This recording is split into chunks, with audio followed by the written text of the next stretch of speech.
Božja ognja, in prijeti nebesa vse duše, posebno še tiste, ki so najbolj potrebne tvojega usmiljenja.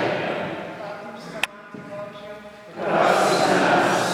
Oče naš, ki si v nebesih, posvečeno tudi tvoje ime, pridi k nam tvoje kraljestvo, zgodi se tvoja volja, kakor je v nebesih, tako na zemlji.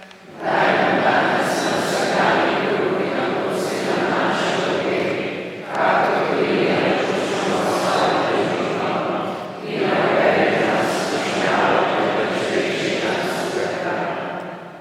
Tretja skrivnost, ki jo oznanja Božje kraljestvo. Jezus je šel v Galilejo. Oznanjal je Božji evangelij in govoril: čas se je dopolnil in Božje kraljestvo se je približalo. Spreobrnite se in verujte evangeliju. Spremljamo Jezusa, ki hodi od mesta do mesta, od vasi do vasi, oznanja blagovest in vabi vseh k sanju in spreobrnenju.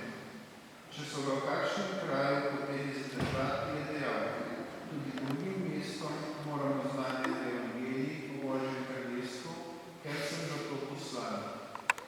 Angel med drugim prikazanjem rekel pastirčkom: srce Jezusa in Marije imata z vami načrt usmiljenja.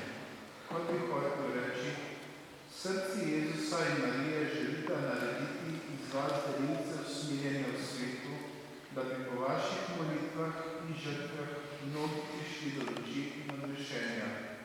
V tej desetki po Marijini prošnji prosimo, da bi tudi mi z molitvijo in žrtvijo postali prinašalci Božjega usmiljenja v svet. Zdrava Marija, milosti polna, Gospod je s teboj, blagoslovljena si med ženami in blagoslovljen je sad tvojega telesa, Jezus. Sveta Marija, Mati Božja, prosi za nas grešnike, daj nam